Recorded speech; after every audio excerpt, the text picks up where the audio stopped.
rizqni ko'payishlik sabablaridan biri Payg'ambarimiz sollallohu alayhi vasallam sizlarni kim umri uzun bo'lishini xohlasa, rizqi keng bo'lishligini xohlasa, falyasil rahimahu, qavmi qarindoshchiligini bog'lasin dedilar.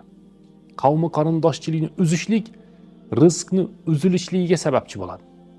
Qavmi qarindoshchiligini bog'lashlik rizqni ko'payishiga, barakasiga sababchi bo'ladi. Ulamolarimiz aytadiki, qanday qilib qavmi qarindoshchiligini bog'laymiz? Qanday qilib bog'laymiz?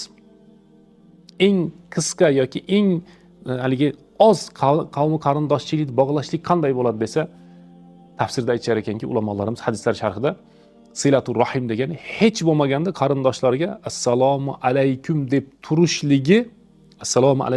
turishligi mana shu qavmi qarindoshchilikni bog'lashlikdir deb aytishgan ekan. Assalomu alaykum va alaykum assalom. Telefoningizda yoki ba'zan o'sha Telegram shunga o'xshagan narsalarda qavm qarindoshdan xabar olishlik, teskari bo'lishlik emas, xabar olib turishlik insonni rizqini kengayishligiga sababchi bo'ladi. Buni ko'p ko'rdik.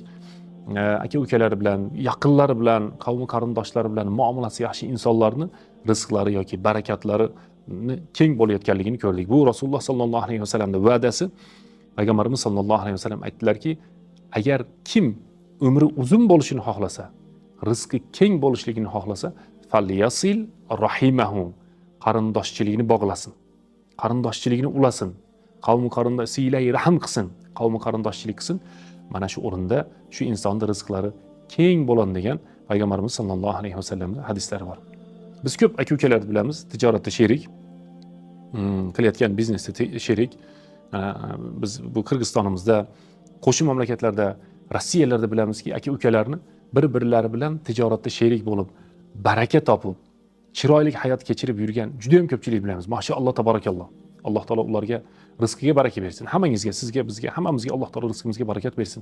Ammo aka-ukalar, yaqinlar bir-birlari bilan muomalasida va tijoratda sherik bo'lsa, bu yanada Alloh subhanahu va taolo tomonidan barakatlarga sababchi bo'ladi. Chunki bu baraka va'da qilingan baraka. Payg'ambarimiz sollallohu alayhi vasallam umri uzun bo'lishini xohlagan inson, rizqi keng bo'lishini xohlagan inson aka-ukasini yoki qavmi qarindoshchiligini bog'lasin, Alloh uni rizqini kengaytirib beradi dedilar. Vallohu a'lam.